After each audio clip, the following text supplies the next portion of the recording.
Good evening, good evening, good evening. My name is Richard Lewis Brown, and today is January 5th, 2022.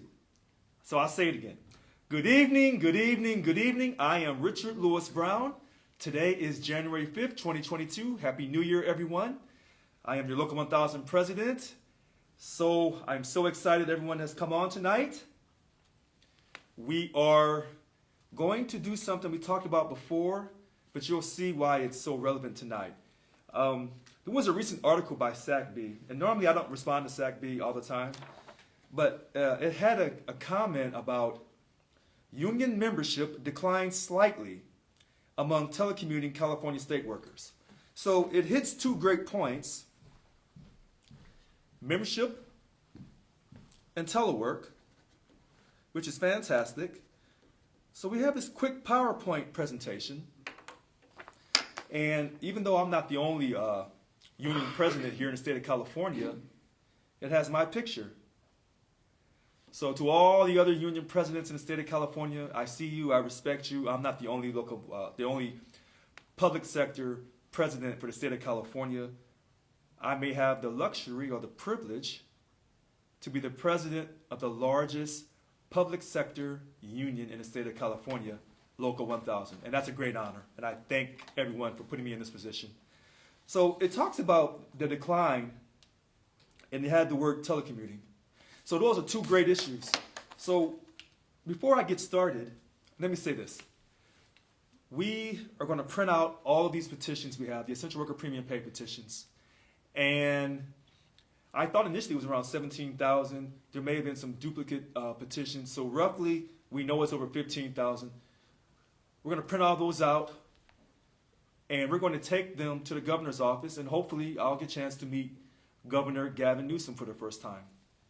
We've been trying to meet him since I was sworn in on June 27th of 2021. So we're still in the efforts to meet this governor. And I know a lot of people who have said, well, Richard, you've been kind of hard on Governor Newsom. And, this is America. We have a freedom of speech. And that's one of the things that makes our country.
All right, so let's try this again.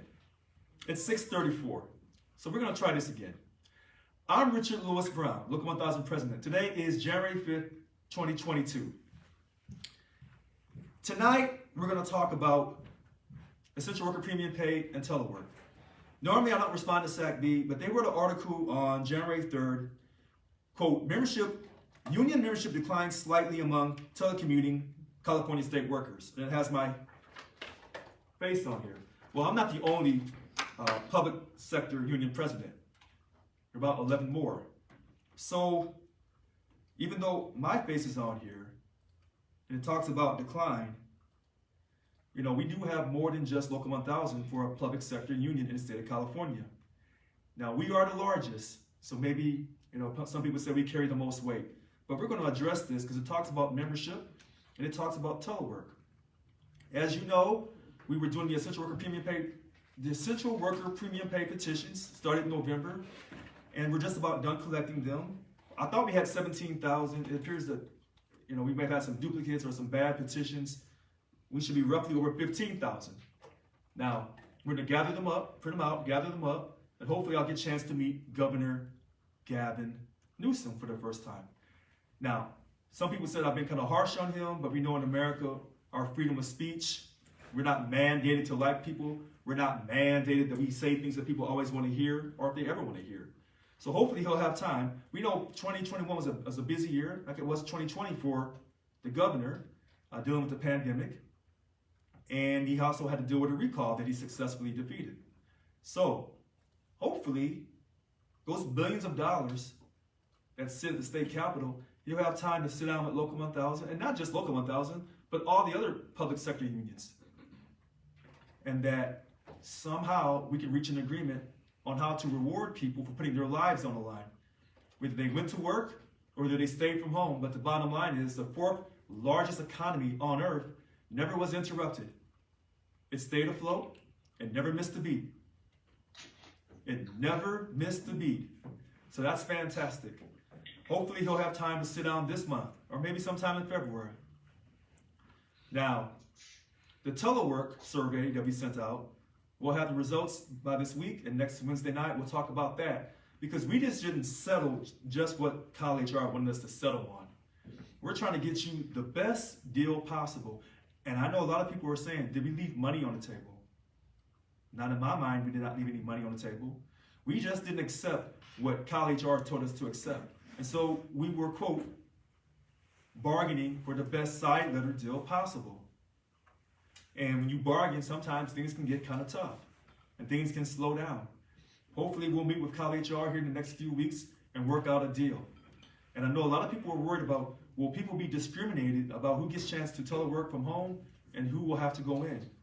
Because many people feel that those who have the lower paying jobs will have to go into work, while those with the higher paying jobs won't have to go to work. Hopefully we will be able to address that. We don't want anyone to feel like they're being discriminated against when it comes to telework. And hopefully we'll get it in our agreement that if any state agency that we have people at, Local 1000 represented employees, that if they deny you telework, that they'll have to put that to you in writing saying, financially, these are the reasons why we cannot allow you to telework.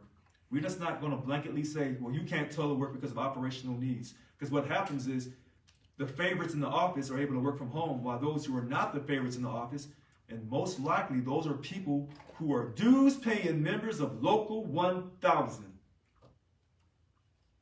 They'll have to come in, and that's not right.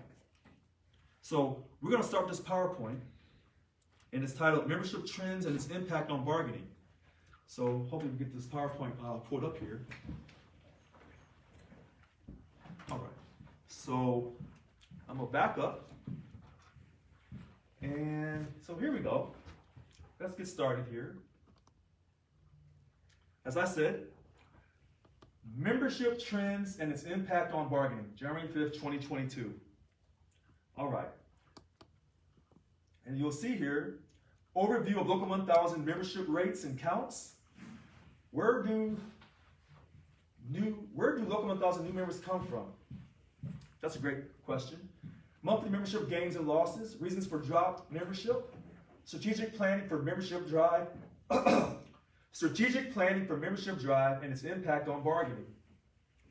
That strategic planning has already started. It started on October 1st, 2021, when we did the restructure of our staff so that we could have one labor rep per DLC.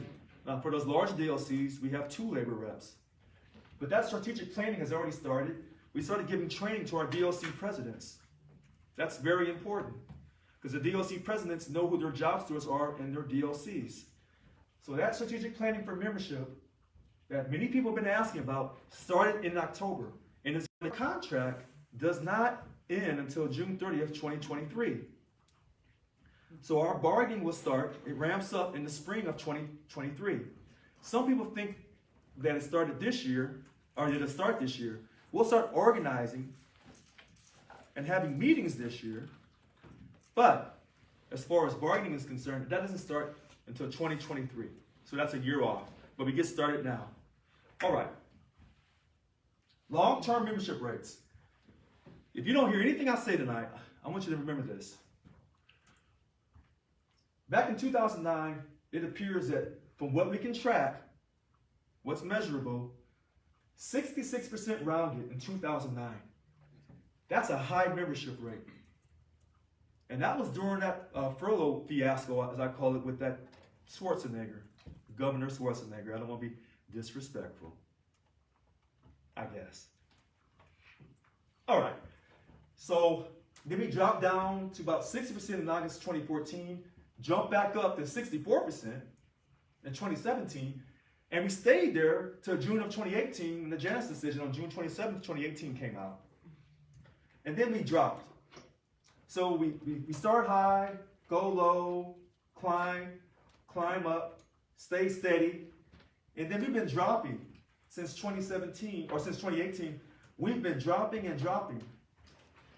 November of 2020, we were at roughly 56% rounded. 56% rounded in November of 2020. I'll say the exact number if you watch me live on Facebook. 55.7%. December 2021, 54.7%. So there's this great myth that we've been dropping membership dramatically since I arrived in office on June 30th, officially. But that's a myth. That's a myth. That's not the truth. And so I'm doing this so that when if you read the SAC-B article, you can say, well, hold on, what did our union say about that? And so this PowerPoint presentation will go up on our website along with the other PowerPoint presentations. I cannot stress this to you enough. When you see these PowerPoints go up, please download them and make a copy for your records. Please do that. It's vitally important that you do that. Long-term member gains and losses. Uh-oh. I see something. And maybe I'm thinking about the money. All right. September 2009, it appears we're at 63,195 members. And we had 32,819 non-members.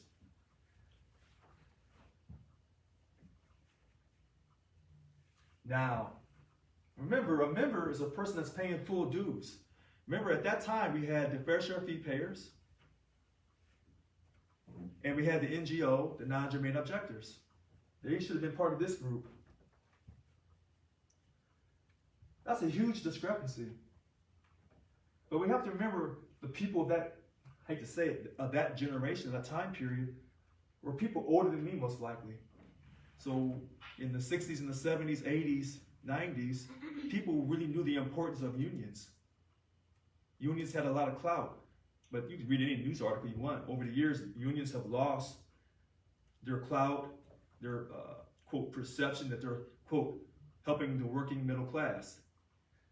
When we come over here to December 2021, we see 54,087 members versus 44,761 non-members.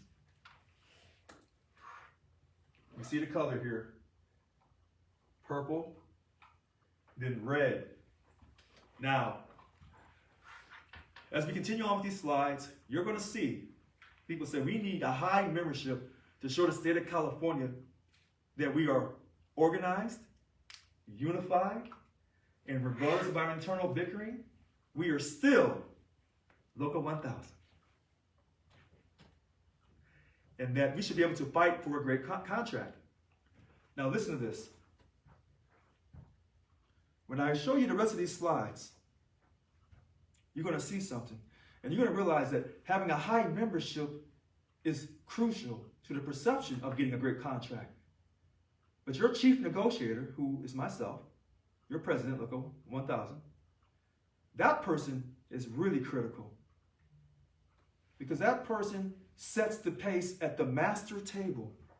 So even though you have the 10 bargaining units and those 10 bunk chairs, and those 10 bargaining units are dealing with issues that are particular to those bargaining units, those different job classifications, at the master table is something that covers all 10 bargaining units, all the classifications equally. And so you want someone that's going to aggressively fight for you and stand by you and not give up on your dignity, not violate your dignity, enforce the contract, the way we're doing with the COVID situation. You want someone that even when it's not politically correct, they still enforce the contract, even though they may be criticized, they may get cursed, they may be demonized. You want someone that's going to stand by you and enforce that contract. And that's why I was elected. But I want to show you this. So we're going to continue on. Short-term gains and losses. So this is for the year that just passed, 2021. We started at 56,023 for members, 43,789 for non-members. That was in January of 2021. As we go, you see a little decline. And then by December of 2021, we're at 54,087 members, 44,761 non-members. So you've seen a decline, a slight decline.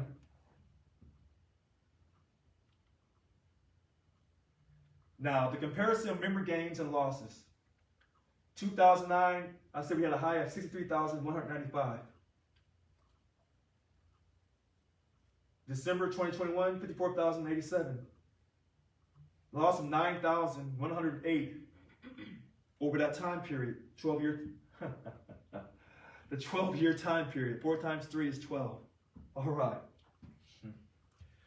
So we've gone down about 11% in membership. And then if you look at the year we just passed out of, January of 21 versus December of 2021, we had a small membership rate drop of 1.4%. So this idea that, I showed up on the scene and we've been losing membership. People have just been running for the hills because they don't like Richard. Well, that's not true. That's absolutely not true. And as we continue on, you're going to see more slides that's going to show you some things. Now, I wish before SEC we had run this article because they quoted me in here. And I said, we talked about this a few PowerPoints back. And so we're going to talk about it again. And maybe they'll run an article again to make some corrections. All right. How we add members. A new employee. You can become a member or you can be a non-member. If you become a member, you can drop your membership and remain in the bargaining unit. If you're a member, you become a new member after you became first you was a new employee, then you became a new member. You can also leave the bargaining unit. You can go to a different bargaining unit that's not represented by Local 1000. You can go into management that's not represented by Local 1000. You can retire. You can separate from state service. And the non-member, same thing. How we add members. And then there are some people who go away for a while for medical reasons or whatever, and then they never come back to become members again. All right. So, gains and losses, you see this all over again. And so we're trying to really drive this point home that we were at 56.1, 56% beginning of January 2021, and we went down to about 54.7% in December of 2021. So that's not a dramatic loss when you consider all of the years, but we have lost membership. But you have to also remember the Janus decision. So now here we talk about from 2017 to December of 2021. And you'll see here we're at 62.5 or 63% in January 2017, and then we're about 54.7% in December of 2021. So that's, I think if you round it, I think 8% rounded, and then you divide over the years, I think it's less than, less than 2%. Okay. Reasons for membership drops. Now, here's the second thing, if you don't remember nothing I said tonight. Why are people leaving Local 1000? And we did this from 2017 to now, December 2021. The Janus decision had a big effect. Some people didn't even know that they didn't have to pay money to the union. But when they found out through Janus, June 27th, 2018, that they no longer had to pay money to the union if they didn't want to, they dropped their membership. Now, those who were just the fair share fee payers or the NGOs who did the Hudson letter every year, their money stopped automatically.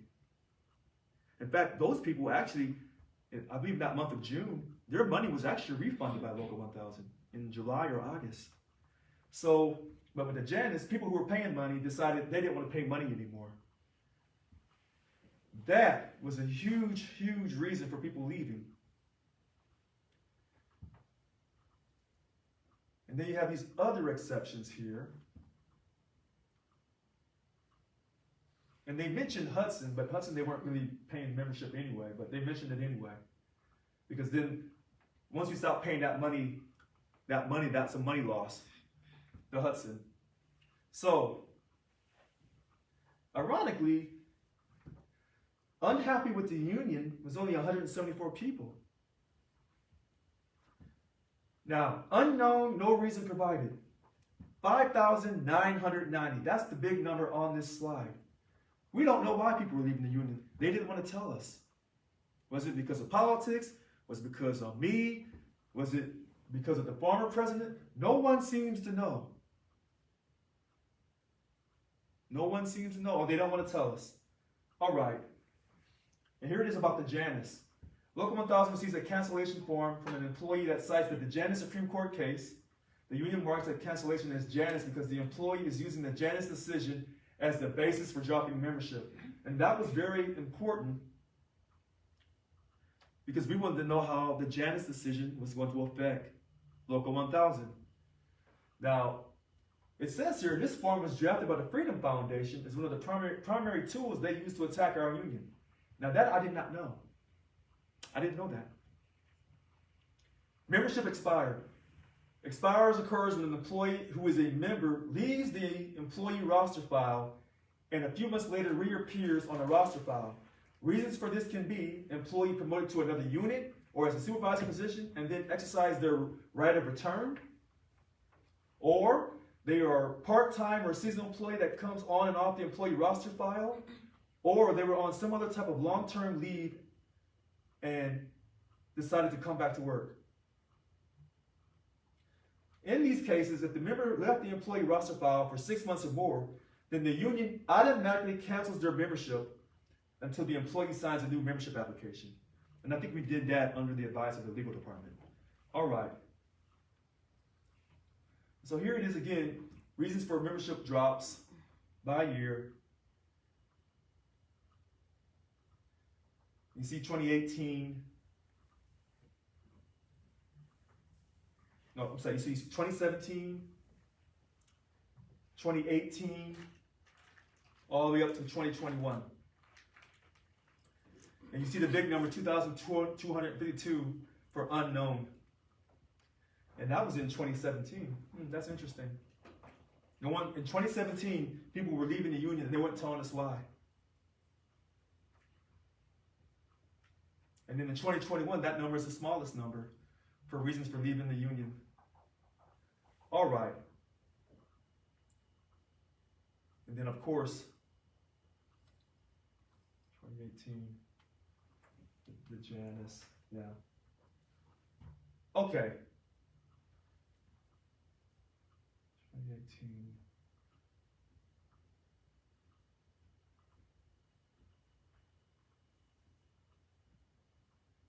All right. So, and you see this again for the year we just passed out of, 2021. And you see this big number again. No reason provided. 598. And then you see another number. Membership expired. 561. And then you see this Janus that happened in 2018, but people are using this form to drop their membership. You see this high number at 585. Those are the big numbers, the really big numbers for membership drops. But that 598, almost 600, no reason provided.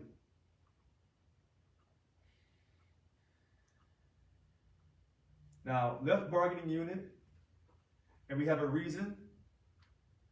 101, we have a reason for. Retired, 68. But members who dropped membership with or without a reason, we have a total of 8,129 for the year of 2021. All right.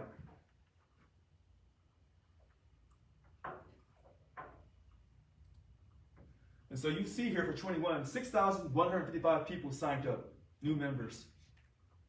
Or should I say net sign up for members. But we lost 8,129 membership drops. And some of that is from retiring or for whatever reason. This is the political affiliation slide. This is the third slide I want you to remember. Half our membership are non-Democrats. And this is so important. In order for us to grow our union, we're going to have to communicate a message that's non-partisan. We have to reach out to our non-Democrats in this union. Let me say it for you again at 6:57 on January 5th, 2022. We must communicate a message of inclusion for our union to grow our membership. And as we did in the proposed budget, 65% and then to 75% by 2023. We must make a commitment to have a challenging, courageous conversation to those who are non-Democrats. And remember, we have a lot of Democrats who are now members as well. And this is why I said, you can't be involved in social justice or partisan politics, because you're going to alienate certain people that can actually come to our union and be productive in our union, contribute to our union, and not just financially, but with their ideas. All right. Now, DLC membership rates, we'll go through that. We'll go through those slides. And, let's go back for a second. Because I want to go down. Okay. All right, I see what it is. All right, so we're going to go through these slides. We'll go through these. And now, this is where I wanted to get to. Oh, I'm sorry, I'm going too fast. Okay, I'm so sorry. This is where I wanted to get to. Because I had all that other stuff in there. This is 2022. We're off to a positive, on a good foot. We're going to relax. I got my little notes here. We're going to relax. We're going to smile. We're going to stay positive. No hysteria. See this contract? July 1st, 2006 through June 30th, 2008. This was the last time we had a Local 1000 COLA. Cost of living, I think they called it cost of living adjustment. Okay. Yeah, it says it right here. All right. Now, they had a 1,000 taxable bonus. You say, what's the big deal? Well, your GSI wasn't very much, but that time period was a rough time period. The housing bust, recession, thank you, happened. It started sometime in December, sometime in 2007. And so this wasn't a great contract. But I want you to remember something. We still, remember in 2009, we had almost a 66% membership rate. So you would think this would have been a great contract, but it wasn't.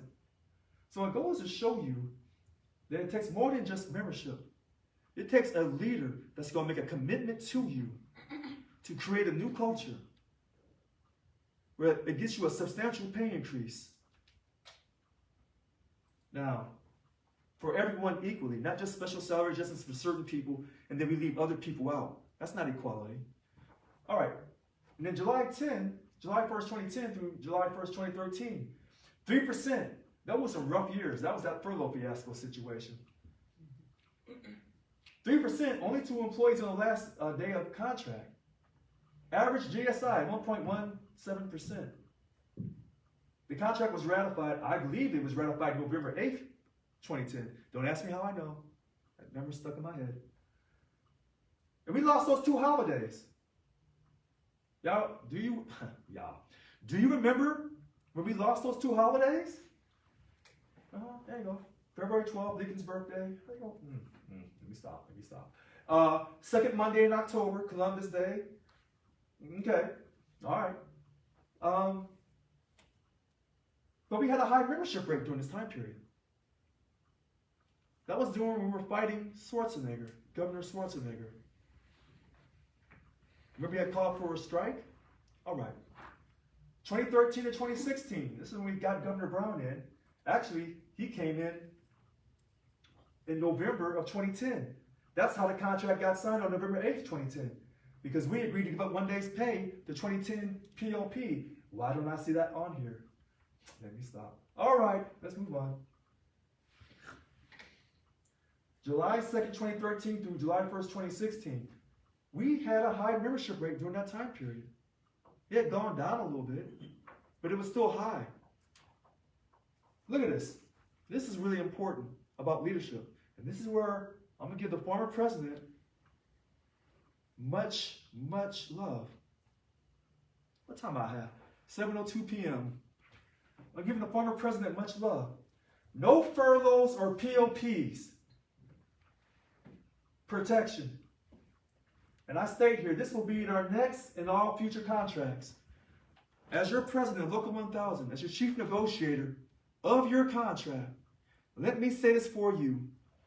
No furloughs, and we're going to have POP protection. In other words, your money is going to be guaranteed, and your job security is going to be guaranteed when I'm your chief negotiator and we sign a contract. That's what a union does. Let me say it for you again. This language here, we will have furlough and POP protection. Your money will be guaranteed for the length of the contract. We will not give up your money.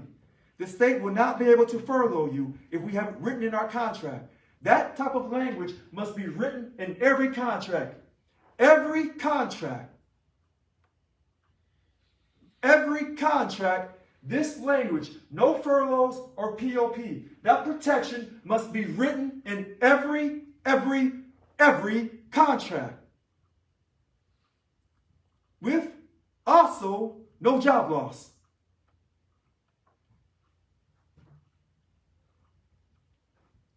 (2016 to 2020). So you see where our numbers dropped down. I think it went up to 64% in 2017, stayed that way by June of 2018, and then dropped down. And that's when we had this, as I call it, evilness, the OPEB contribution, when we had guaranteed health care, retiree health care. And that's when this started up. But I'm talking about these contracts, and this is the current contract we're on. Total of 7% for 3.5 years.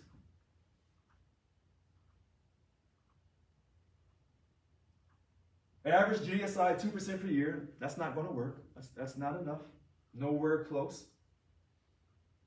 And remember, we had the 2 days POP, so that 2.5% on July 1st, 2020 did not come until July 1st, 2021. While we're under a signed contract, the former leadership decided to give up your pay, 2 days of pay for 2 straight fiscal years, and then the governor came down and they cut it down to 1 year. We can never, ever do that again. Never, ever did you give up your money while under a signed contract. I don't care what the situation is. You don't give up your money while under a signed contract. That's not what a union does. Okay, all right, I'll move on. All right. Inflation, okay.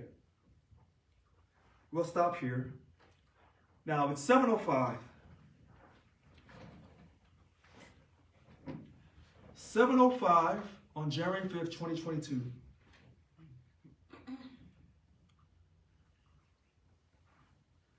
That was 35 minutes of me talking. Now, tonight, a lot of times I come on the video and I say, tonight's going to be a hot night. And when I say a hot night, you know it, that I am going to say something.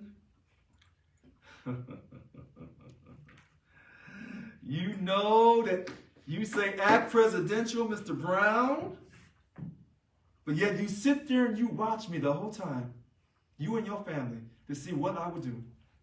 Tonight is not going to be a hot night. Not tonight. Tonight's going to be a cold night. It's cold. Cold, chilly, rainy, snowy. Tonight is not going to be a hot night.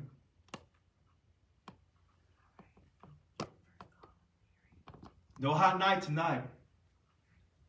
All right. So, here's what we're going to do for 2022. Someone said, Richard, we want to hear nothing but positive energy from you. Positive, enthusiastic, exciting energy. We don't want to hear you fighting with people on Facebook. Well, maybe. So, here's what we're going to do for 2022. We're going to go forward. I know you're like, what time is it? 7:07. We're going to go forward.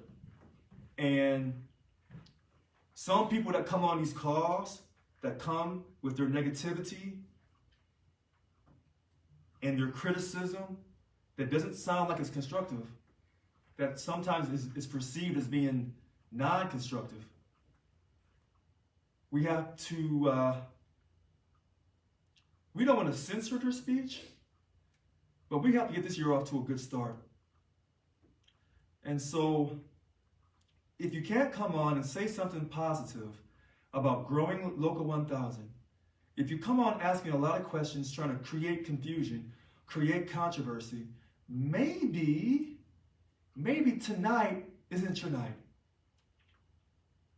Maybe for the year of 2022, that all that confusion and controversy you're looking for, with the president of Local 1000, you're not going to find. I said maybe, because you're never quite sure with me. Listen, I'm a straight shooter. I call it the way I see it. That's all that I know. But there's a time for war, and there's a time for peace. Many of you are wondering, is it war or is it peace? Or can it be both?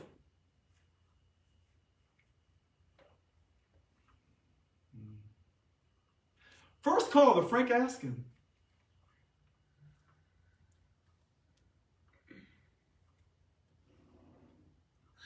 I see you, Richard Lewis Brown. Didn't we elect you as the chief negotiator and president of Local 1000? My question to you is, during the prior administration, we had a great program called the NEO program where we were trained for like 2 days on how to approach members and stuff and new member orientation, and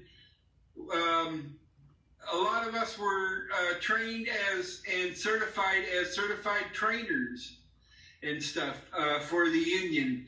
What is going on with our NEO program? Because Many of us, like myself, have not been called for, I want to say, maybe even 2 years now for this program. So what's going on with the NEO program? So, Frank, I'm glad that you called in. As far as I know, the NEO program never stopped. Now, let me be quite honest. I always thought the labs program had never stopped either. And then when I was sworn into office, the VP organizing representation informed me that the labs program had stopped. But she didn't inform me. Annika Wallace did not inform me that the NEO program had stopped. Now, there's been questions about, are we able to contact our new members because of this pandemic? We're going to rectify that situation. And I'm sure the staff is listening.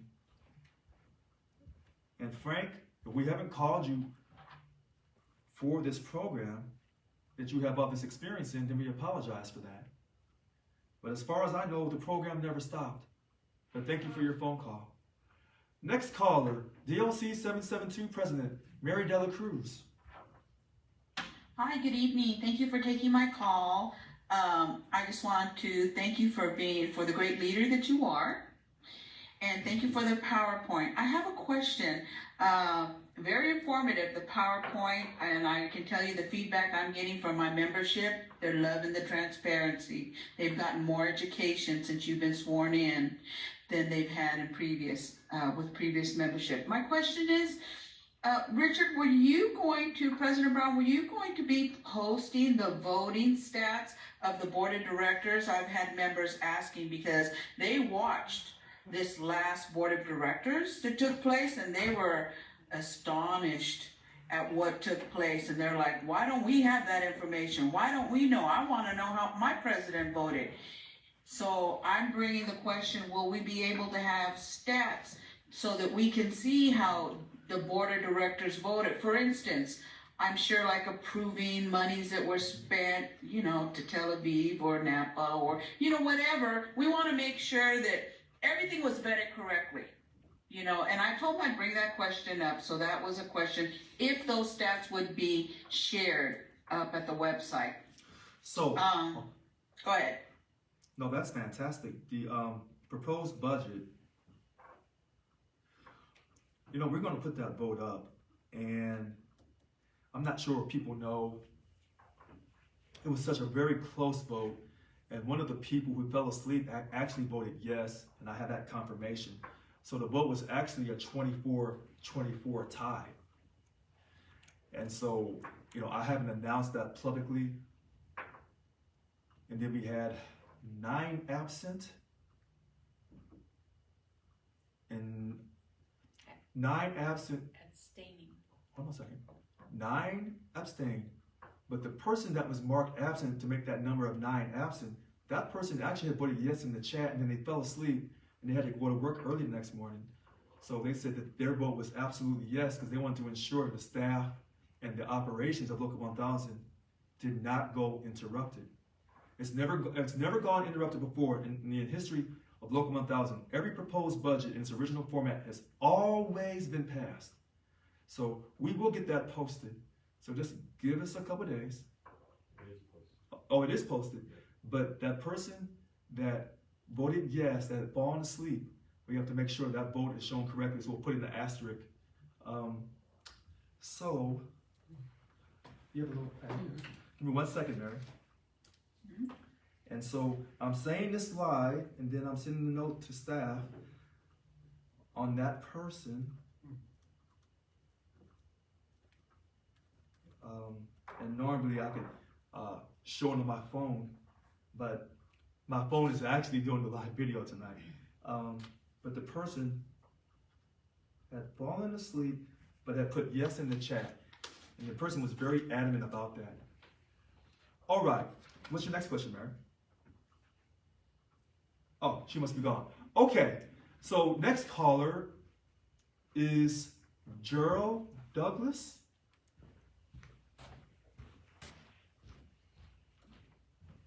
Hi, Gerald. Good evening, President Brown. How are you? I'm fine. How are you? Thank you and congratulations again on your presidency and your transparency and your honesty, Oh, you thank know, you. and for having to deal with trying to keep it positive, with the deception and greed and other things that obviously have gone on with the union in the past. I'd like to say to the board of directors, to be a strong union, we need to stay together and work together. I'm from Unit 11, and as probably everyone on here knows, we voted against the last contract because over the last 4 contracts or so, we hadn't been heard from our Unit 11 chair, who has been there for a long period of time. And to get this corrected, can you put James Willis on there? A lot of Unit 11 people don't know who, excuse me, who Brad is. They say, Brad, who's Brad? Everything signed says James Willis for the contract. Got you. He's kind of elusive, I guess, you know. Okay. But I've been really involved with Unit 11 and helping his membership grow over the years. Myself, William Leone, Deborah Franco, and a lot of the other chairs of the group we formed, the TTSBC group, throughout the whole state in the 12 different districts. We have 12 districts for the DLT.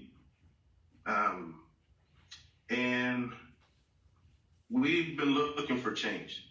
So we grew our membership, and I just want to tell the BOD to respect the vote. I mean, this is a democracy. I mean, this isn't any Trump type thing going on here, or is it? Makes me wonder now. I'm trying to stay positive that since Yvonne is gone, I see these other people seem to want to take control because they've been on the board of directors for so long.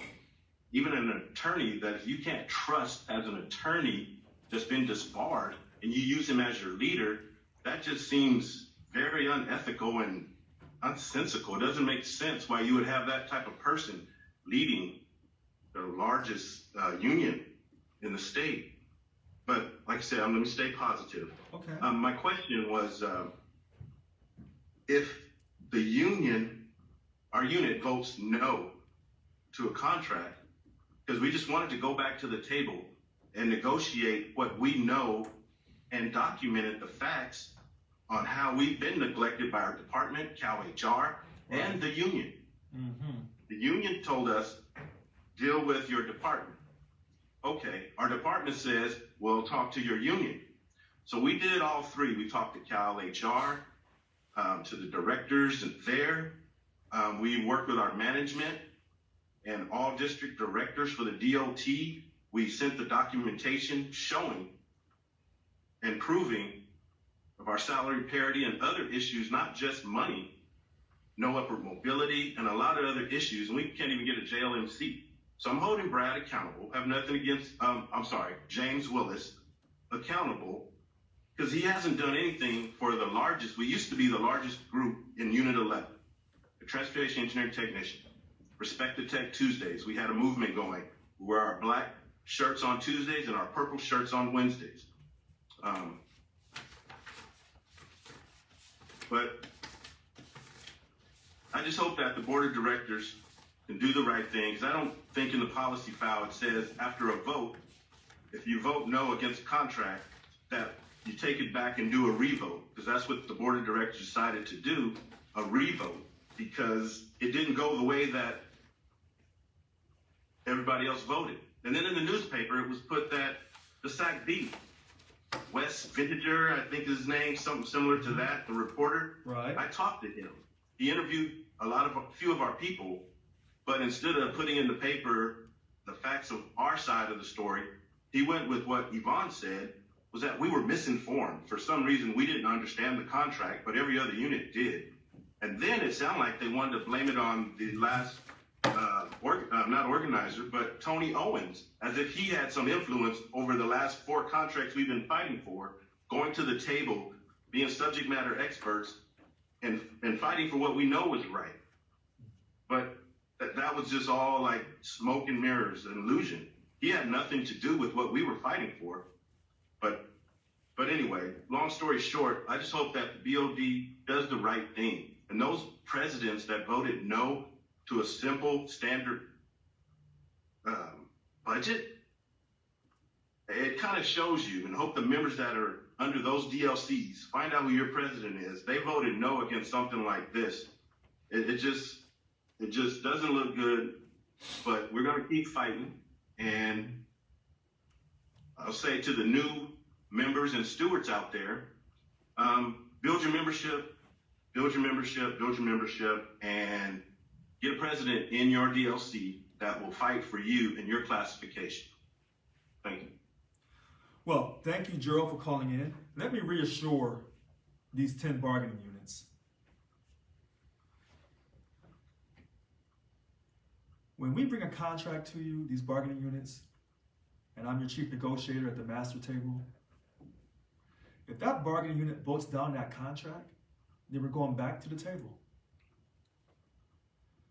See, in the policy file, it doesn't state that you can't do a revote. This is for, wow.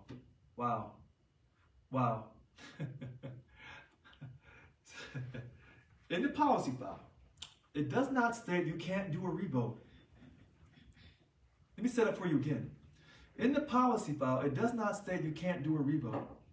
But in the spirit, when bargaining unit 11 voted that contract down because they were not satisfied, they should have gone back to the table and talked about it, renegotiated. Now, the former president said that the people in bargaining unit 11 was given the wrong information for that particular bargaining unit. I don't have all the answers, but I have this answer. I won't do that to you. As your chief negotiator, that will not happen. Bargaining unit 11 would not have had a revote without the leadership of the local 1000 president to ensure that. That's how that works. You know, we want to respect people. We want to bring you the best contract for all the bargaining units and then for the individual bargaining units. And you will see different parts in our contract where it says this bargaining unit has this type of language for it. We've had a culture of doing things a certain way.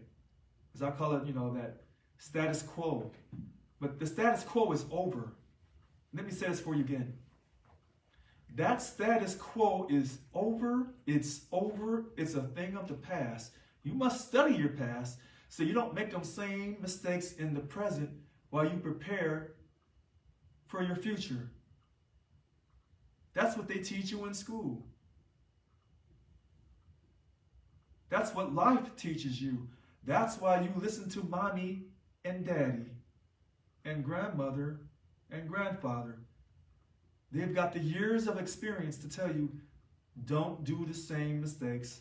Don't make the same mistakes I made.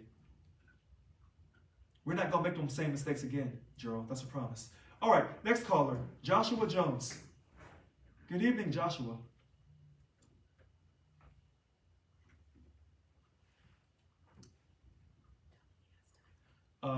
Good evening, Joshua Jones. If you'd like to unmute yourself, sir.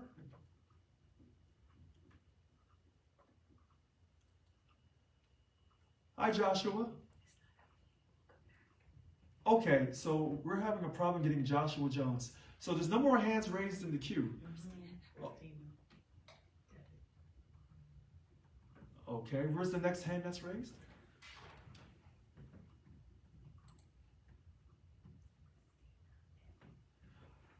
Oh, good evening, DLC 751 President Christina Ebed. Good evening, Mr. Brown, President Brown. I hope you had a happy New Year Eve or weekend. Thank you. I'd like to request that we, if possible, can start getting the monthly member movement reports. We used to get, well, I don't know when they quit because I haven't been president for a while, but back in 2016 and 17, we received a monthly member movement report when the financial reports were sent out as well. It told us what members had moved into the DLC, what members had retired, you know, if new hires were, where the new hires were brought in at. That would be extremely helpful for knowing where your membership is and reaching out to members. If there's new members in the buildings, if let's say you can't give us the names of the new members, we can at least reach out to the building, to our contacts there, and see, you know, make contact with them through other routes. Excuse me. That's all I would like to request of you. Okay, well, thank you for calling in DLC 751 President Christina Evitt. We should note this. Christina has the #1 DLC of all 51 DLCs. Her membership rate is basically 87%.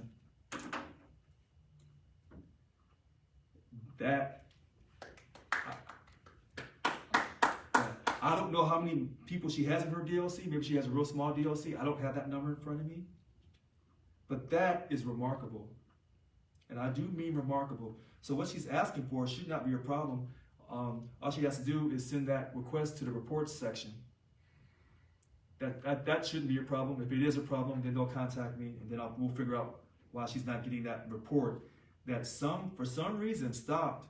It stopped in 2017. I don't know why it stopped. But for some reason in 2017 it stopped, and for all of these years she hasn't asked for that report until now. So this is fantastic. We're off to a new year, and hopefully we can get that for her. So the next caller, Carolyn Lewis.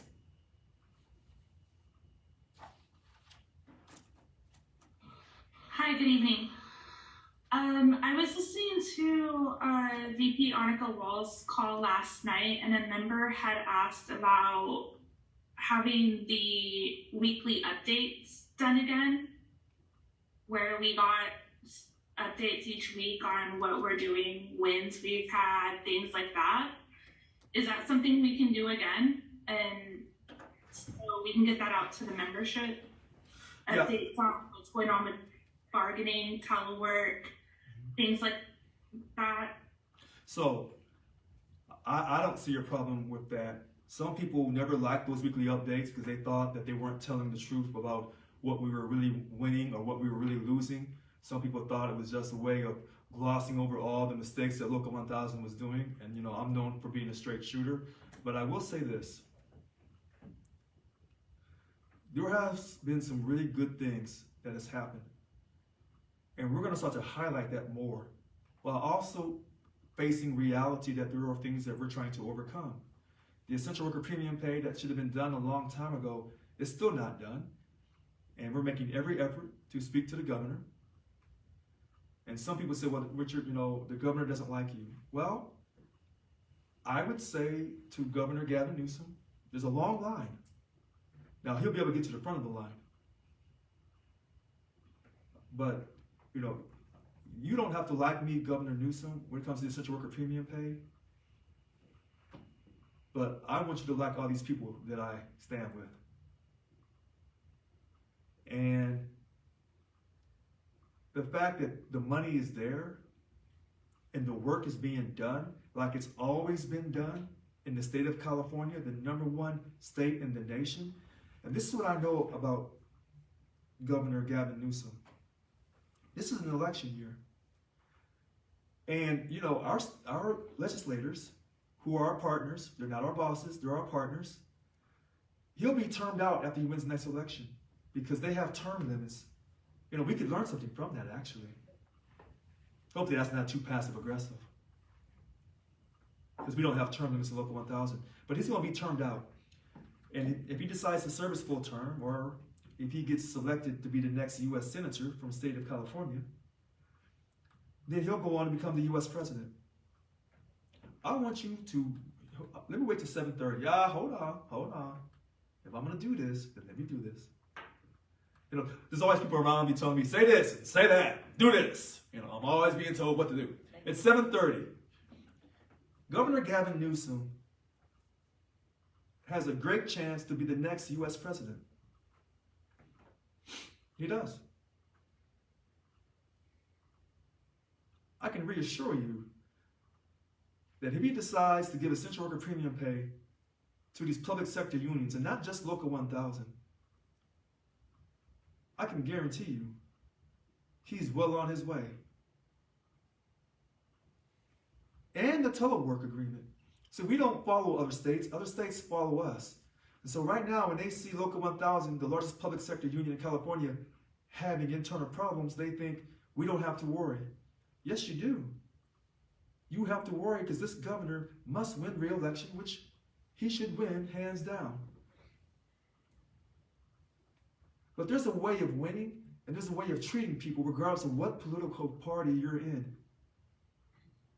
There's a way of giving people respect, and not just giving them empty words, but a way of communicating to give them respect.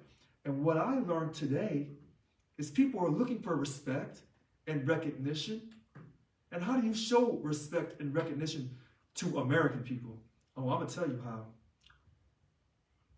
Capital M, capital O,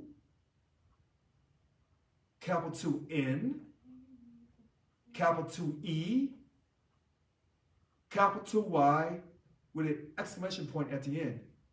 Money, parentheses, capitalism.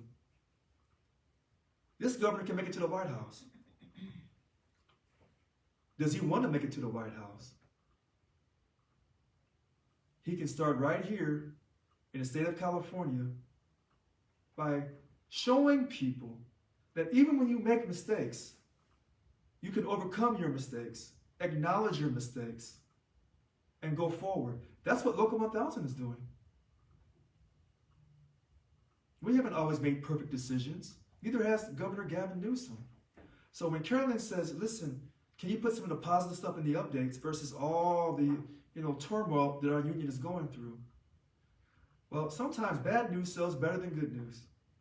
It's always exciting. And sometimes when you hear the truth about the organization you belong to, sometimes the truth hurts. It's kind of like our families. We think our family is better than everybody else's family. But in reality, you ain't so sure. And you know the real truth. We're going to put positive stuff in our updates that go out weekly. And then we're going to put some other things in there too. There's going to be a mixture. It's kind of like a dinner. You're going to have your fruits, your vegetables, your meats. And some of you are not going to eat the whole dinner. You're going to be like, oh, I'm not eating that. And some of you will eat the whole thing and have a well-balanced diet. See, this where's that purpose statement? Where it talks about the fruits. I've always wanted to say this, and I said this before back in 2018. If you're living your life off of fruits, it talks about fruits of social and economic justice. No, I don't think so. You ain't gonna live a long time. You better drink some water, you better get some meat, you better get some bread, you better do a few other things, because that's not a well-balanced diet. No, it's not. You can't live off this fruit. You need the whole meal. Local 1000, we've been missing the whole meal for quite some time. I'm not for sure if Local 1000 representative employees, whether they paid money or not, has ever had a full meal. I don't know if they even had a Happy Meal from McDonald's. I'm not so sure. Or maybe that's all they could afford. Because many of us, let me stop. All right, so we're happy, yay. All right, so let's go to the next caller, Cheryl Butters. Good evening. Hi, Richard. Hi. So first, you know how much I appreciate you, and all the CCRAs appreciate you. I got you. But for all that you've done and you are doing for us, and I wanted to thank you too for saying yes to coming to visit us in Tehachapi at CCI for our represented employees lunch. Well, they're with that Everyone's secret. excited to meet you. They're with that secret, but go ahead. But I do want to ask a question. Sure. I wanted to ask I think a lot of people want to know is what should we expect to see going forward due to some of the board members choosing to vote no on our union's budget. So what should we expect to see to have that, to go forward and to have that resolved? Well, that's the question that's been on people's minds for several days. And here's what I'll say. We're going to go forward. Will I give all the details tonight? Not all the details. But here's what I'll say though. This staff will be okay. The staff of Local 1000, UAW 2350, and management will be okay. Will we continue to pay our bills? You better believe it. You don't want to miss bills in this country. They'll come and take everything you got. We'll pay our bills. We'll continue to go forward. So some of you are wondering about union leave. Who's getting union leave and who's not getting union leave? You know what, Cheryl Butters? Hard to say. Hard to say. I can't predict the future. But we're going to be okay. And you know, and it's a travesty that the budget did not get passed in its original format for the first time in Local 1000 history. That's a travesty. Some people call it injustice. Some people call it a lack of respect. But you know what? We're going to relax. We're going to smile. We're going to stay positive.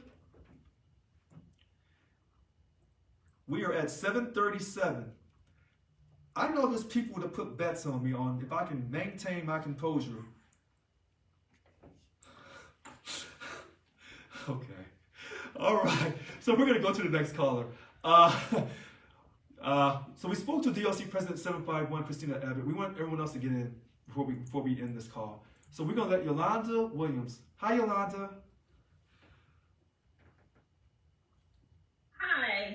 Hi, Richard, and the staff that's helping Richard right now, because we really don't recognize them. So hi to you guys as well. Happy New Year.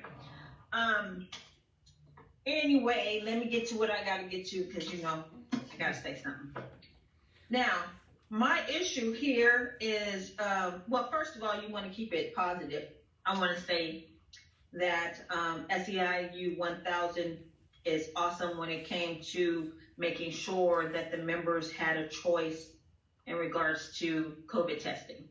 That was number one for me. That's big, huge, humongous. So thank you, Mr. President, as well as the staff got there working.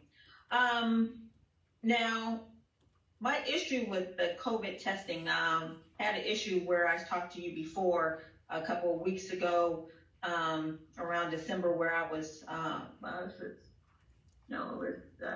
November, I think, okay, in regards to being tested twice. Okay, never was a meet and confer, but I was told to go ahead and do that, right?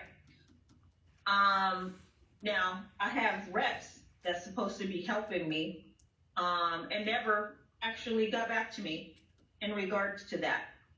Okay, we had a meeting and never have I got a follow-up. So see, I'm really, really a stickler about accountability, Mr. Brown. Yes. Okay, so that really rubs me the wrong way. You don't have to like me, but if you have a job to do and I'm paying my money, I would like that to be done. Also, have her email me the rep's name. Are you okay? Oh yes, I'm writing what you're saying, and then I'm being told.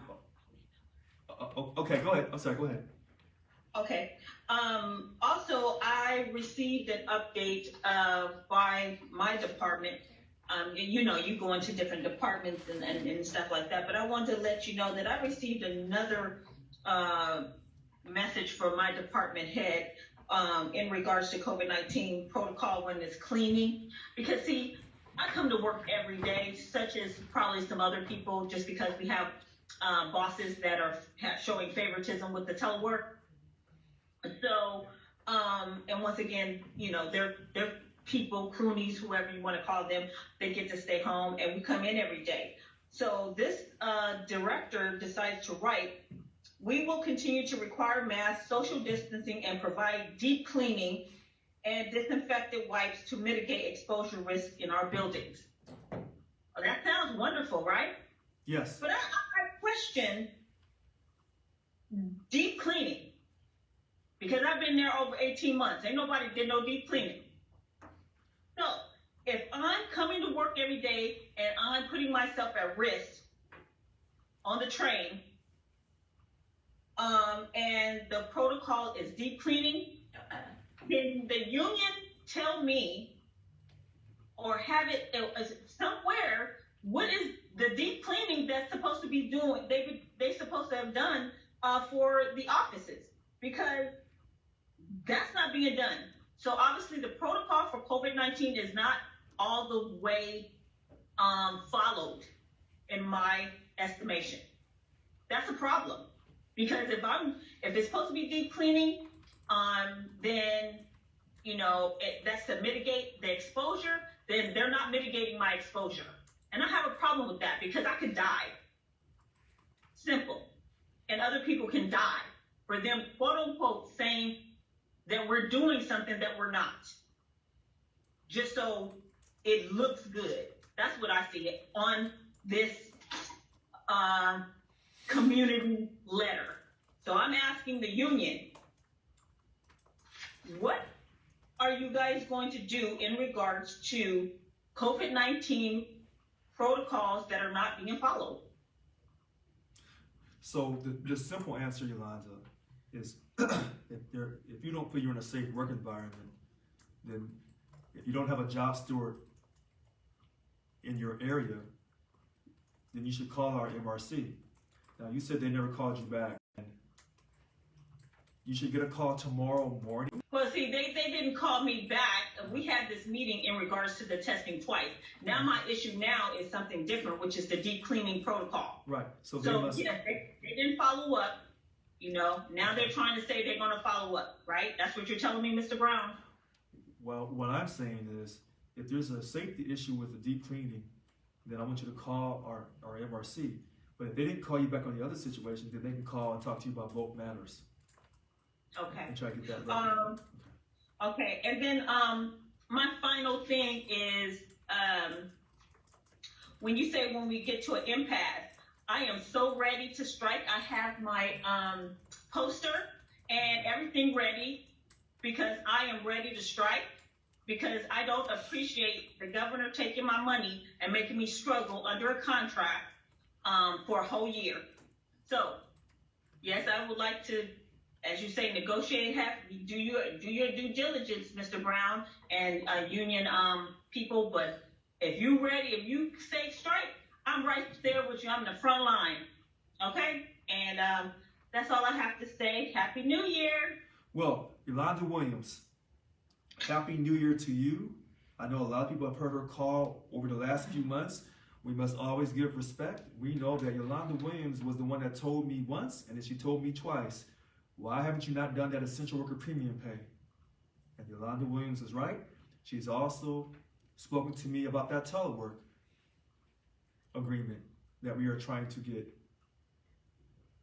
And she makes a great point.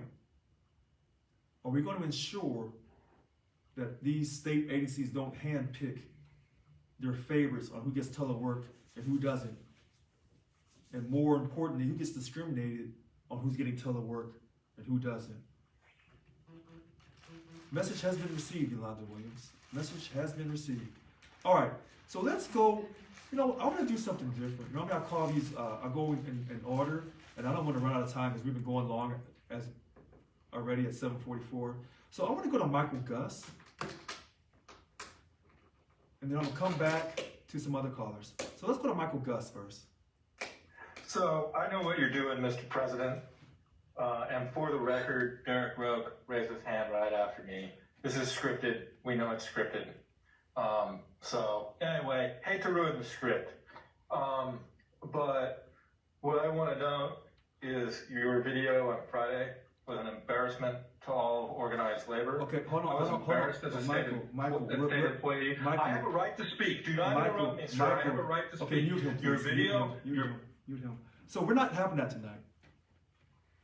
Maybe he missed the opening. We're not having that tonight. He made a comment about Derek Rogue. So we're going to go to Richard Wake, and we'll see if he can do something differently, because we're going to be positive tonight.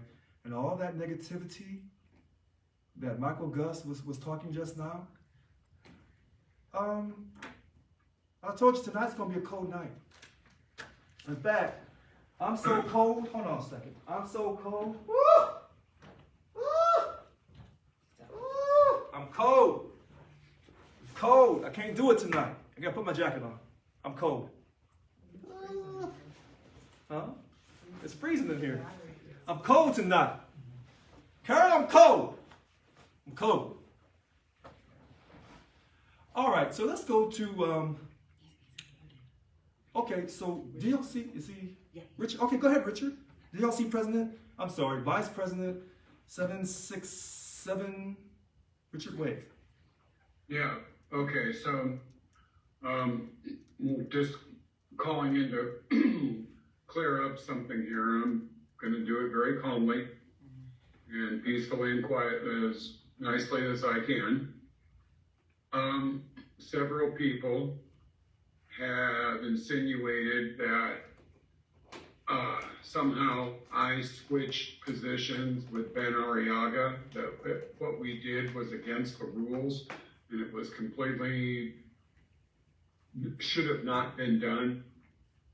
And let me just set the record here that I have to look at my notes here to see the exact date. But we had a DLC board meeting that included myself, then Vice President Mr. Arriaga, and our two DBER reps from DBER 1 and 4. We affirmed our DBER 1 position because that needed to be done by the board. That was a 3-0 vote. They're all notes here. They were all submitted to the reports unit. And then, for many different reasons, which I'm not going to get into now, because I'm going to remain positive, Mr. Arriaga and I switched positions, and we can do that. And that was done on a 4-0 vote. And might I be back as president? Most likely I will. When that will happen, I'm not sure.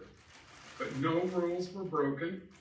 And, you know, I'm sorry if people don't like that, but, you know, pretty much the same thing happened, by the way, when Sophia Perkins and Annika Walls recruited me to be president.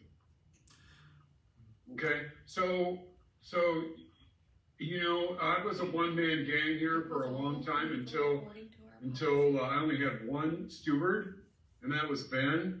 And then Stephanie Russell came into our into 767, and then Nicole Chris did, and they graciously volunteered to step up to the DBER reps. So we're close to having a full board now, but you know, nothing against the rules was broken here. Absolutely nothing. And I'm sorry that people think I'm dodging stuff or, you know, whatever. I'm not going to get into my personal life here, okay? It's my business. And no rules were broken. And I can go back to be president if I want to do that. There's no problem with doing that as long as we hold a board meeting and the minutes are taken and everyone votes accordingly. We are going to have a regular DLC meeting soon to approve our budget, and we're going to do that before the deadline. We'll be getting that meeting scheduled here soon. So that's all I have to say. And again, I just want to emphasize here, people may not like the fact that I stepped down. I don't really care. This isn't a popularity contest. I did it for personal reasons that I'm not going to allude to here, but no rules were broken, and I guess that's all I have to say. Thank you. Okay, well, thank you. Listen, tonight's all about positive energy, exciting, enthusiastic energy. He doesn't have to prove anything to me, DLC Vice President currently, Richard Wake. So we're going to go on to the next caller. So I want to end this call, I want to end this night with Derek Rogue. So I'm going to go to Vincent Green, and then I'm going to go with Denise Quinn Allen, and then we're going to end with Derek Rogue. So go ahead, Vincent. Hello, President Brown. Can you hear me? Loud and clear. Okay. So just two things, if you don't mind.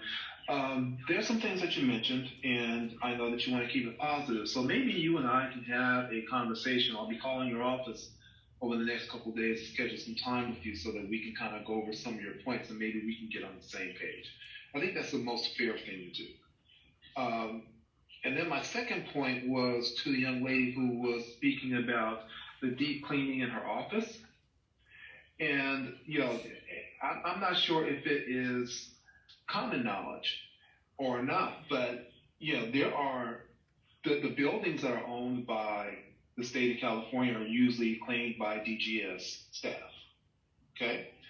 And they have been trained to do the deep cleaning. If that's not happening, then there needs to be a conversation about that, possibly under health and safety, right? But there are also buildings that, number one, that the state will lease that does not use DGS. So the question is are they following the same protocols that DGS is doing? And that would be a question that would basically need to be asked from Local 1000 to those buildings that are actually leased, or those departments actually lease buildings. And then if you're like my department, to where we actually own our building, but we don't use DGS, that is another conversation. Okay, so it is possible, very possible, that the cleaning isn't being done the way that it has been prescribed as far as deep cleaning and COVID deep cleaning. And that's something that truly, truly needs to be addressed, especially when you have the emails coming out from upper management saying, you know what, they found a positive case, they're reporting a positive case. And if that's happening, once or twice a week or whatnot, that's an issue, especially with people going back to work. Does that make sense, sir? Absolutely. Yes. Okay. So, like I said, I think there's a couple questions that we basically have to ask the state to say, hey, look, we understand you're doing deep cleaning, but what does that mean? So when we, right. So when we did the COVID agreement, and I told people it was not a perfect agreement. The fact that we got it to where you did not have to be vaccinated, with the exclusion of the CDCR healthcare workers and other healthcare facilities workers, that you didn't have to be vaccinated. But the problem that I always had with our agreement was the COVID testing and the issues around the testing and possibly the cleaning of the buildings. I knew that was a nightmare. So yeah, you're right, Vincent. So yes, and that's basically just my point. I think that there needs to be a deeper conversation. I mean, we can all appreciate the work that we did around the testing. We can appreciate, everything else. But at the same time, there's something that's not quite right if every time you look around, your department is turning around saying, you know what, we've got a case. We got a case. And we're doing deep cleaning. I know I've asked my department, a couple of times, so what does deep cleaning basically mean? Can you show me exactly what you're doing?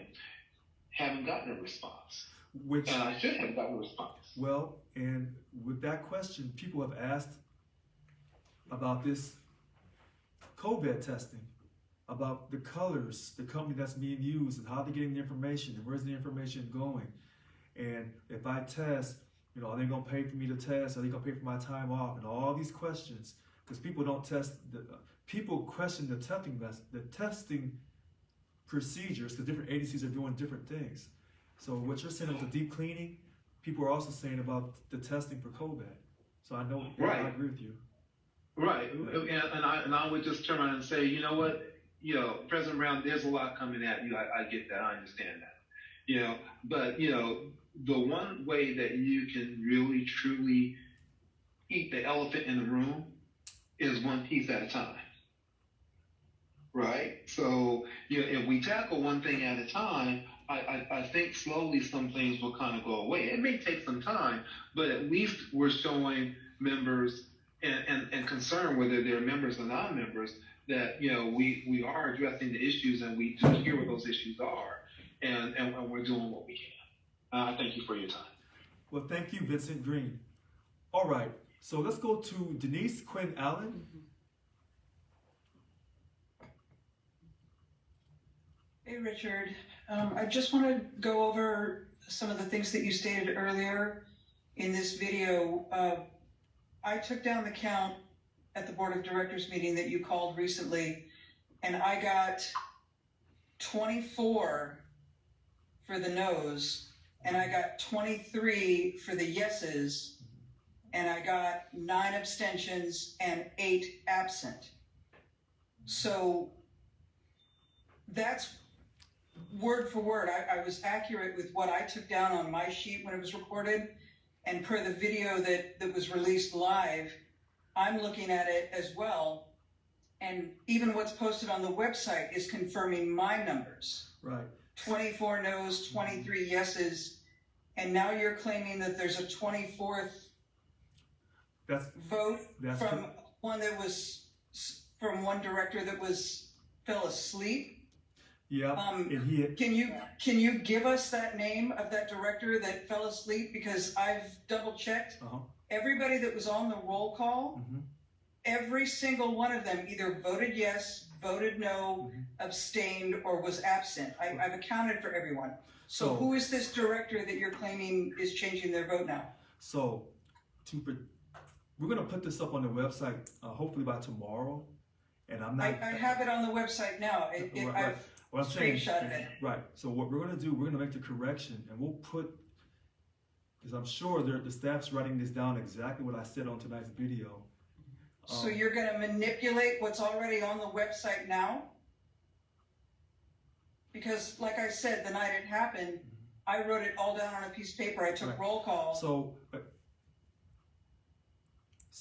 the person. What is the name of the director, please? This will be up tomorrow morning. So we're going to keep this call very positive. Richard, I'm respectfully asking you a direct question. I'm asking you to answer on SEIU listens to you.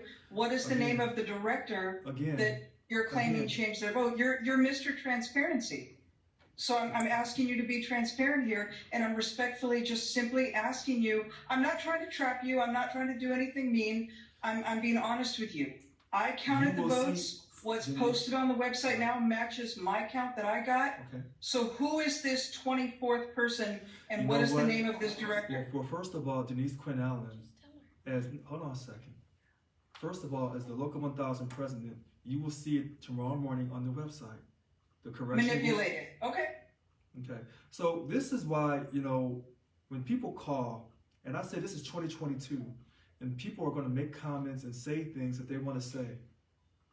And I had other people tell me things about that vote as well. But we want to thank Denise Quinn Allen for calling in. And we're going to continue to go forward. We're going to have positive energy this year.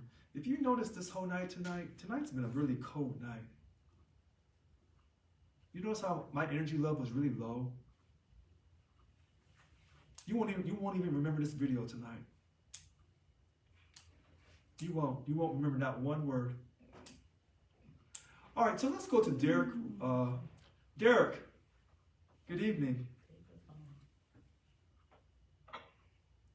Good evening, Mr. President. Happy New Year. Good evening, Local 1000. I just have a few things I want to say tonight, and I kind of got sidetracked because I was in the queue, and a gentleman came on before I did, and he had some things to say about me, but I'm going to keep it positive. I will keep it positive. 2022 is going to start off to a good year. I couldn't help but to notice, I have my screen up in this gallery view, and there's people taking pictures with their phones, and, you guys just want a good picture, take one right now because it'll last a lot longer.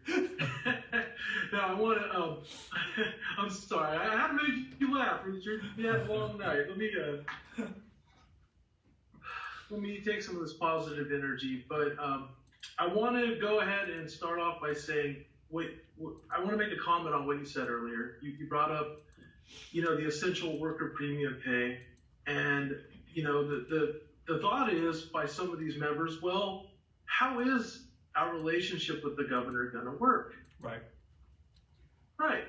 Well, you know, earlier you also brought up another point that I was already kind of thinking about in my mind, and that's, you know, we have to learn from our past. You know, you brought up people learning from their elders, and I certainly was brought up in that. Now, I'm not here to embarrass anyone on this call tonight. I'm not going to call anyone out, but there are some out there who have never been reprimanded by their parents before, disciplined by their parents before. And, you know, I got to be honest with you guys, sometimes tough love works. Sometimes tough love works.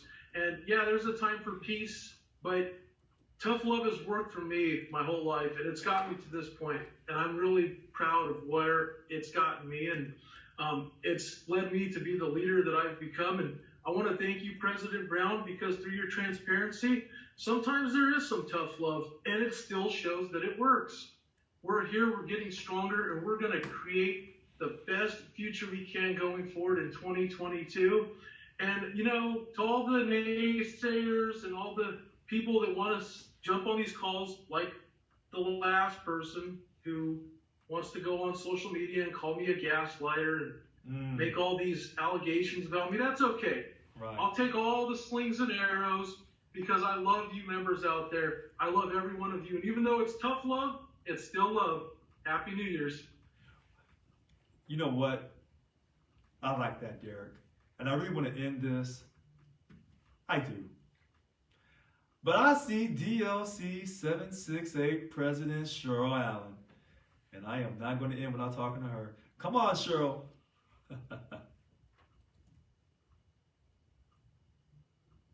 Cheryl Allen. Good evening, President Brown. Good evening, DLC family. Excuse the frog in my throat. I have a little bit of a cold. But I want to address the question that Denise asked of you with regards as to whom that president is. And I will not divulge that individual because it is not my place. And I respect your authority and I respect your decision to keep it confidential until you are ready to, to give up that information. However, I would encourage Denise that when you're getting on all things, make sure that you're getting an understanding. So while you were taking your copious notes and keeping tally of those who were making their decisions with regards to the vote or to the budget, that individual that President Brown is speaking in reference to stated in the comments in the chat what his vote was. So if you'd like and cannot wait until tomorrow, I kindly suggest that you go back through the chats since you have the record up and you want to look at it, and you can see who that individual is. That's all. Thank you. Well, DLC 768 President Cheryl Allen. Thank you for that call and that comment. You know, I would like to add something to that comment, but I'll hold back for now. All right. Okay, all right, let's check these last calls in, because we already spoke to DLC 751 President Christina Evans. So let's go to Mario Chacon. Hear me? Yes, loud and clear. Okay. Vincent Green made a very good point on the deep cleaning, Richard. Yes. And so did Yolanda. The problem is this. Okay. Under the California Code of Regulations 3205, Title 8, that's the regulations for safety and health in the city of California. Okay, you saw my face. Okay, go ahead. Which all employers must comply with. All employers. Well, there's exceptions. Okay. There is no definition on deep cleaning. There is not. And that's where the union can really step up forward. Unfortunately, there's not a really set of guidelines for that. That's going to be a difficult subject to tackle, Richard, and I don't envy you, but I will help you in any way I can, because there are some standard practices as far as janitorial services, as far as what deep clean is. But as far as a regulatory standard, there's not. So Mario Chacon, Chacon, Mario. Correct. And you know the California Code, you said 3205? Well, the Title 8 regulations. Title 8? Yes. Okay. In the state of California, and keep it going understand is that every agency has enabling regulation in how they perform their job. Okay. And for safety and health regulations, that's the compliance is for Cal OSHA, Title 8. And in those regulations, emergency regulations that was passed last year, it was called Section 3205. 3205 section, Title 8, Cal OSHA. But in that section, there is no set definition as what deep clean is. So that's going to be the problems to find out what the standard is on that. Because really right now, it's kind of arbitrary as to what department they determine what deep cleaning is. It can be just simple scrub, or, it's rather arbitrary, unfortunately, and I feel for us. So, many people have told me that Cal HR watches me. I find that hard to believe. But if Cal HR is watching, and they just heard you about all this important information, I'm sure they're probably trying to come up with some type of answer. But thank you for that detailed explanation. We deeply appreciate it. You bet you, Richard. Now, again, you're doing a good job and you really don't have much tools to work with on as far as what deep cleaning is because you don't have a regulation to back you up right now. You don't. And I appreciate your help. Okay, well, thank you for calling in. As you can see, I forced that smile when you said I didn't really have much to go on. All right, so let's go to, all right.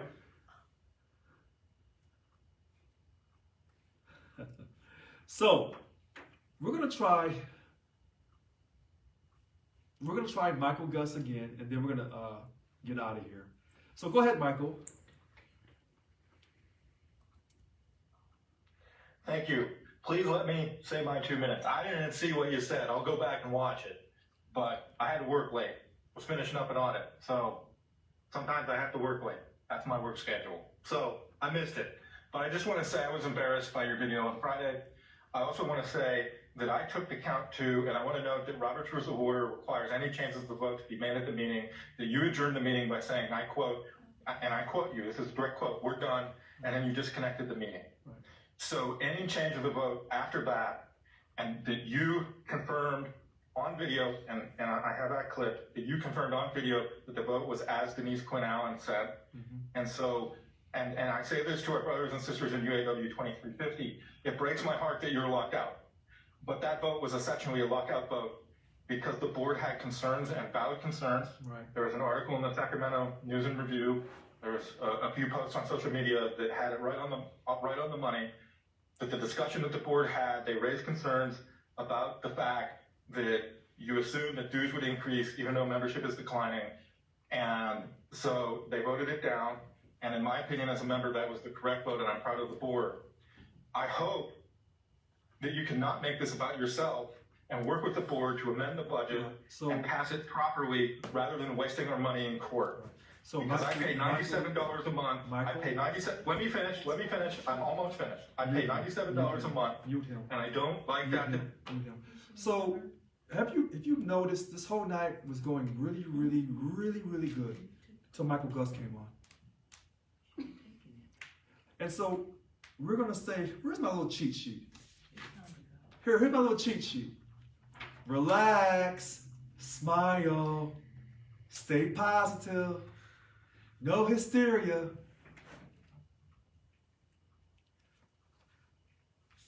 What time is it? 8:09. All right, we have to end this. And we still have people calling in. And if I don't go to the callers who call in, then they'll say that they didn't get a chance to have their voice heard. All right, so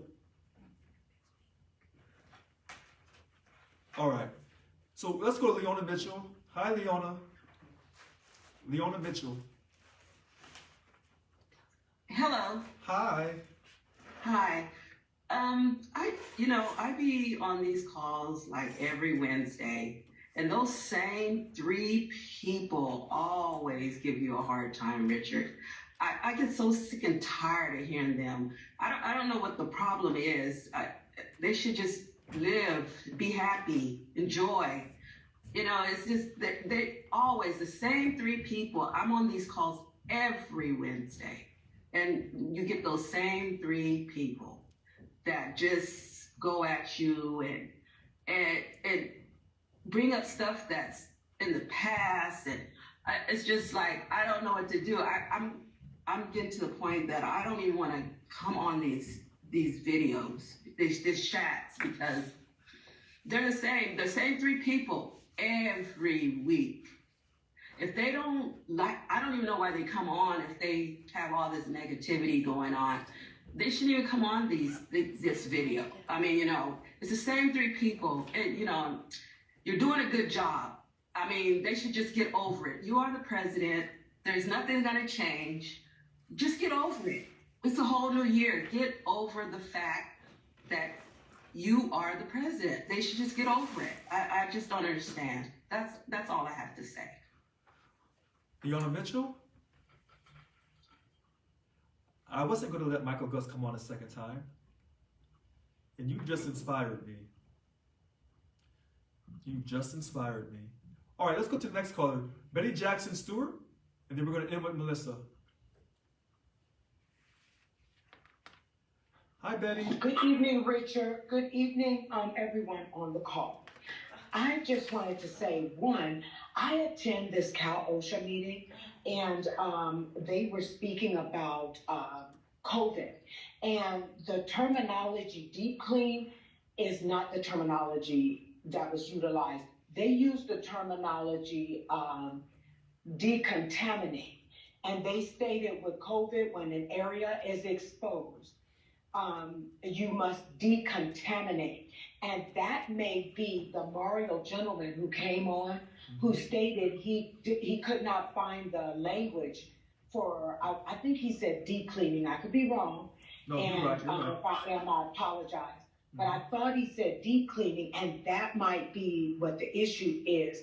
But the symposium I attended, it was online, and I want to say the Cal OSHA people from UCLA put it on. In fact, Mary was there as well, so she could attest to what I'm saying. Okay. And they did utilize the term decontamination, and they showed us what the people should look like and how no one should be there, and that area should be cleared of people like, you know, just regular people working in that area. I want to say for at least a day and a half for that area for that to really work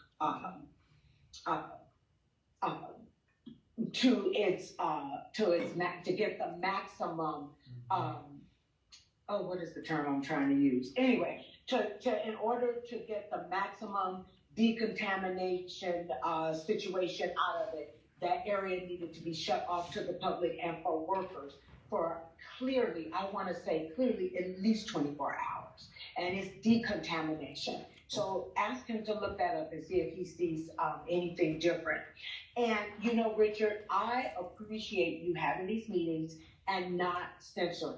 I like when you allow everyone to speak, because there are people on these calls who mean no one on these calls any harm. They just want to help. They want to move forward. They want to get new members. They want to do things. They want to have, you know, symposiums and how can we move forward and how do we, what's the next big great thing that we will do next. I appreciate you not censoring, because you allow us to see who, I'm not going to say monsters, but you allow us to see what page everyone is on.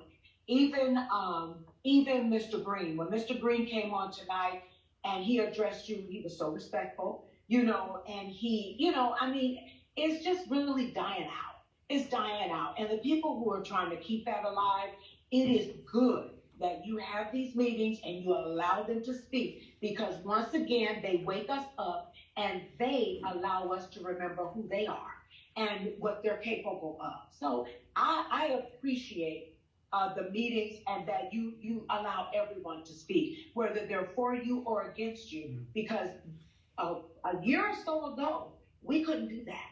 I listened in on a meeting once a year or so ago, and everyone in that meeting was up inside of that woman's rectum like a hemorrhoid. Oh, you so wonderful, you so great, you so this.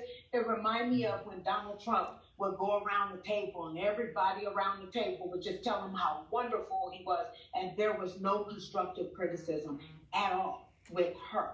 So allow them to speak, because that is what allows us to know just who they are. We don't forget, and we stay one step ahead. So thank you for that. I appreciate it. Well, thank you very much. You're very welcome for calling in, Betty Jackson Stewart.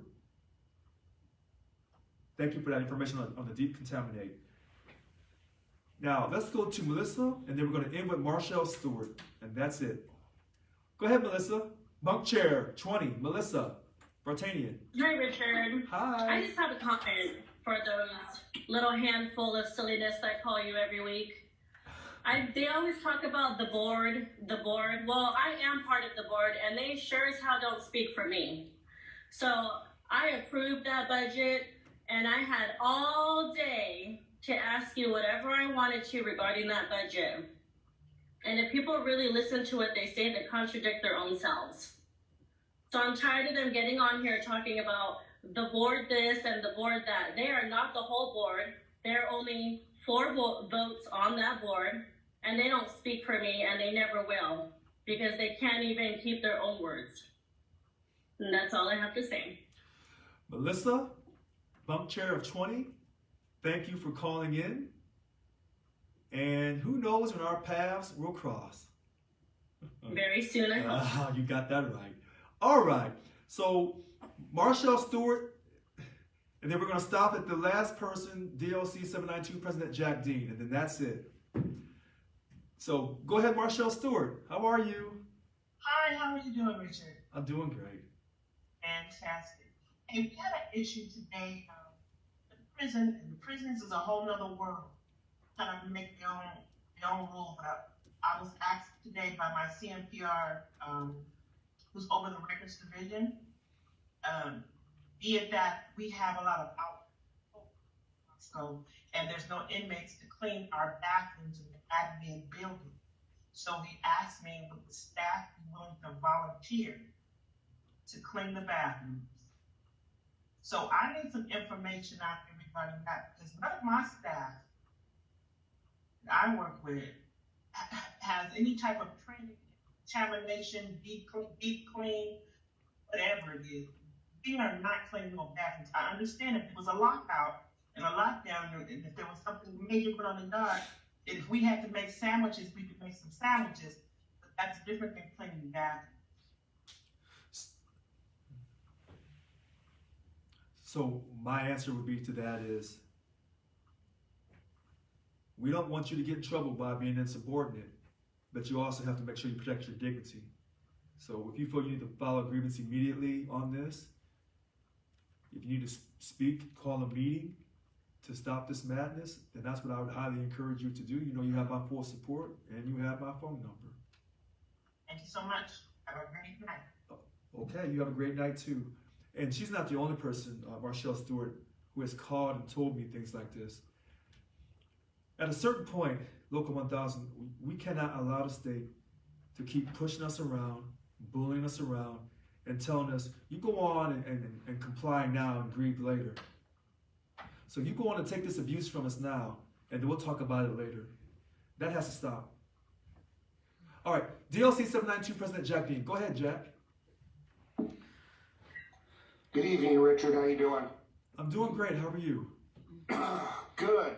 Hey, I appreciate the calm demeanor tonight, the easygoing attitude. Looks like you're missing something, like something's not there that you normally have there or something. Hope everything's all right with you. I heard you.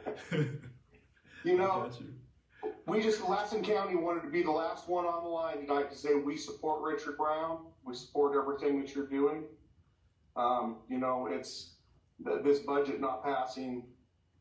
I as sad as it is, I truly believe it had nothing to do with the numbers. It had nothing to do with what was on the paper for the majority of those votes, those no votes. I don't think it would have mattered what we put down on there. That same crowd would have voted no matter what, because that's helping them push their agenda.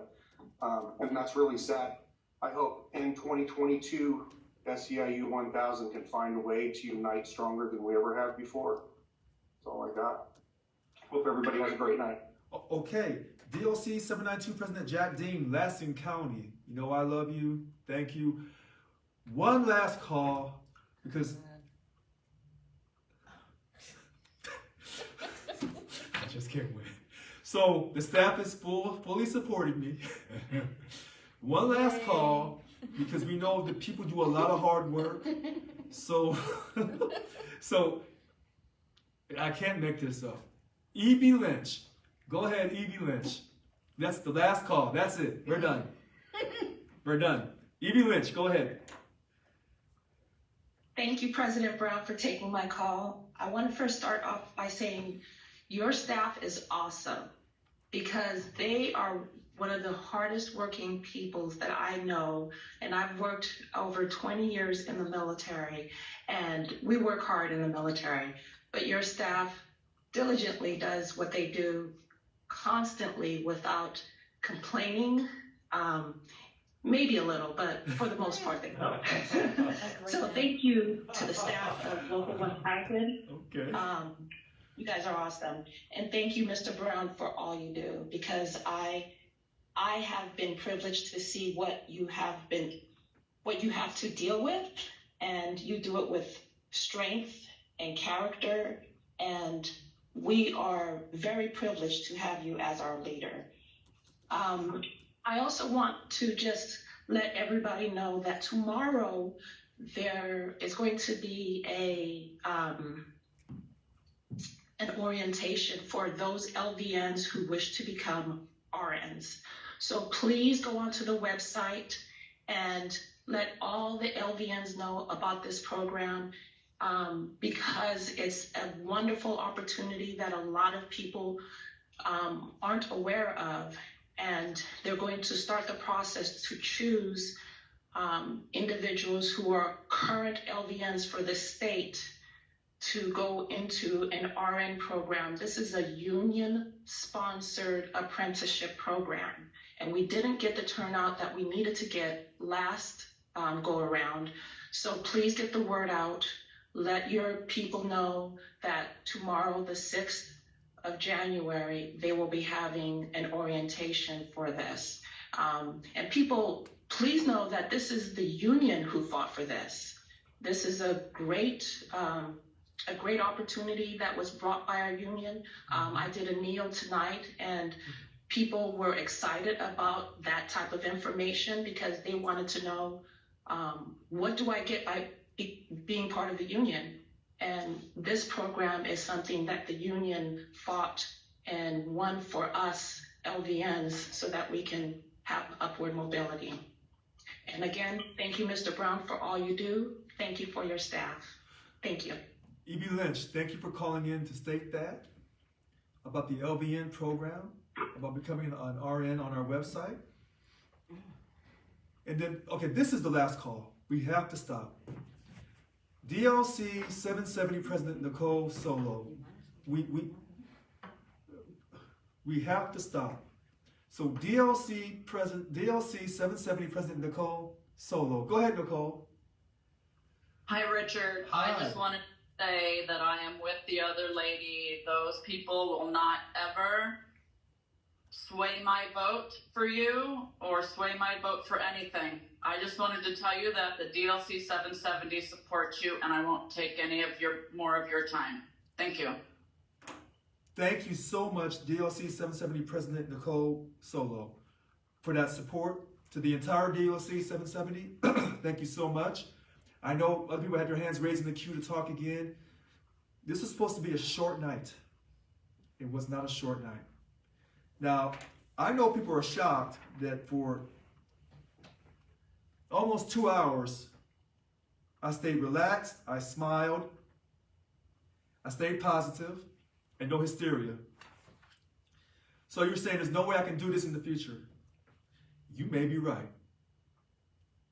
So I will continue to do my videos in the mornings. Sometimes they'll be highly emotional, charged, enthusiastic, exciting energy, yay!